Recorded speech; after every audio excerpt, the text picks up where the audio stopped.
Yes, unique coaching class में आपका स्वागत है। और आज हम पढ़ेंगे क्लास 10 की यूनिट 12 जिसका नाम इलेक्ट्रिसिटी। तो इलेक्ट्रिसिटी को पढ़ने से पहले हमें पता हो जो चार्ज होता है वो कितने प्रकार का होता है।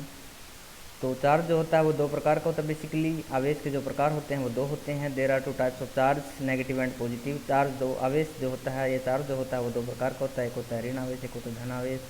और इसकी जो ऐसा यूनिट होती है वो होती है कूलम्ब। मतलब जब इसको मेजर किया जाता है तो उसको हम कूलम्ब में लिखते हैं। 10 coulomb, 5 coulomb, 20 coulomb, so on. उसके बाद जैसे यदि हम इसको, जैसे हमें पता है कि जो बैटरी होती है उसके दो टर्मिनल होते हैं, एक पॉजिटिव टर्मिनल, दूसरा होता है नेगेटिव टर्मिनल। तो पॉजिटिव जो टर्मिनल होता है वो पॉजिटिव चार्ज को देता है और जो नेगेटिव टर्मिनल होता है वो नेगेटिव चार्ज को देता है। उसके बाद हम बात करते हैं कंडक्टर की। कंडक्टर की करेंगे, इंसुलेटर की करेंगे, इसी प्रकार से सेमीकंडक्टर की बात करेंगे।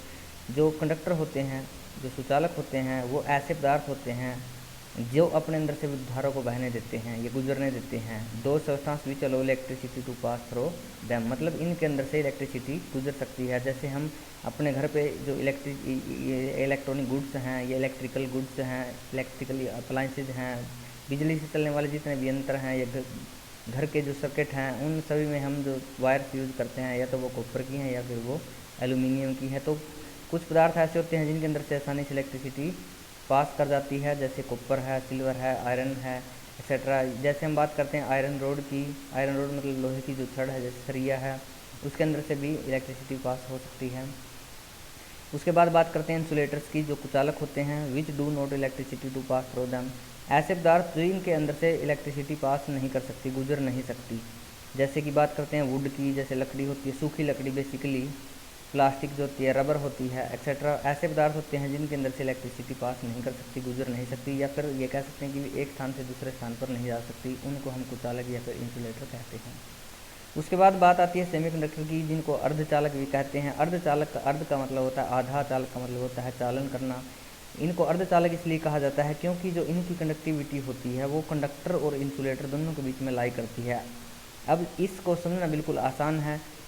इस प्रकार से आप इसको समझ सकते हैं कि जो सेमीकंडक्टर्स होते हैं, अगर तापमान कम है, टेम्परेचर लो है, तो ये बिहेव करते हैं इंसुलेटर की तरह से, मतलब कुचालक की तरह से। अगर तापमान कम है तो ये इंसुलेटर की तरह से बिहेव करेंगे। यदि तापमान बढ़ जाता है, टेम्परेचर बढ़ जाता है, तो इनकी जो कंडक्टिविटी है वो राइज हो जाती है और ये कंडक्टर की तरह से व्यवहार करते हैं। तो वो जो conductivity lies in between conductor and insulator, जिनकी जो कुछ चालकता है वो सुचालक और कुचालक के बीच में लाई करती है।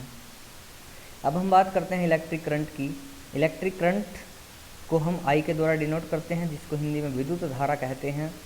और जो विद्युत धारा होती है वो बिल्कुल आसान है, उसको समझना। पहले मैं यहाँ से बता देता हूँ आपको। मान लो ये कोई पॉइंट ए है, ये पॉइंट बी है। ए से बी तक कोई चार्ज ए से बी तक जाता है, और ए से बी तक पहुँचने में जितना टाइम उसको लगा, मानो ए से बी तक पहुँचने में किसी चार्ज को हम क्यू के द्वारा डिनोट करते हैं। चार्ज क्यू को ए से बी तक जाने में जितना समय लगता है, मान लो ए से बी तक जाने में इसको 2 सेकंड्स लगे हैं, तो इसको हम बोलते हैं करंट। बिल्कुल आसान परिभाषा इसकी, it is defined as the rate of flow of charge with respect to time, मतलब कितने समय में कितना चार्ज एक बिंदु से दूसरे बिंदु पर गया है, इसको हम क्या कहते हैं, इलेक्ट्रिक करंट। जैसे हम बात करते हैं करंट को हम आई के द्वारा डिनोट करते हैं, चार्ज को हम क्यू के द्वारा डिनोट करते हैं, और टाइम को हम टी के द्वारा डिनोट करते हैं। और इसकी जो ऐसा यूनिट होती है वो एम्पियर होती है, और एम्पियर को हम ए के द्वारा डिनोट करते हैं जाता है। इसको हम कूलम्ब में मापते हैं, हिंदी में इसको कूलाम कहा जाता है, कूलाम में मापते हैं। और इसको कूलाम को सी के द्वारा डिनोट किया जाता है। इलेक्ट्रिक करंट, जिसको हम आई के द्वारा डिनोट करते हैं, और हिंदी में इसको धारा या विद्युत धारा कहते हैं, इसको हम एम्पियर में मेजर करते हैं, और कैपिटल ए के द्वारा इसको डिनोट किया जाता है। वोल्टेज, विभवांतर या फिर पोटेंशियल डिफरेंस को या फिर वोल्टेज को या फिर विभवांतर को वी के द्वारा डिनोट किया जाता है, और इसको वोल्ट में नापा जाता है, और इसका जो सिंबल होता है वो होता है कैपिटल वी। इसी प्रकार से रेजिस्टेंस, जिसको हम प्रतिरोध कहते हैं, और इसको आर के द्वारा डिनोट किया जाता है, और इसकी ऐसा यूनिट होती है ओम। रेजिस्टिविटी जो होती है प्रतिरोधकता होती है, इसको हम रो, ये RHO रो, ये सिंबल जो है ये रो है ये एक ग्रीक वर्ड है जिसको हम ग्रो कहते हैं। इसको ओम मीटर में मेजर किया जाता है। नेक्स्ट हम बात करते हैं हीट की। हीट को एच के द्वारा डिनोट किया जाता है, हिंदी में इसको ऊष्मा कहते हैं और इसको जूल में मापा जाता है और इसका जूल का जो सिंबल है वो जे है। एनर्जी जो ऊर्जा होती है इसको भी हम जूल में मेजर करते हैं। पावर, पावर माने शक्ति और इसको पी के द्वारा डिनोट किया जाता है और इसकी जो ऐसा यूनिट होती है वाट और इसको डब्ल्यू के द्वारा सिंबॉलिक किया जाता है।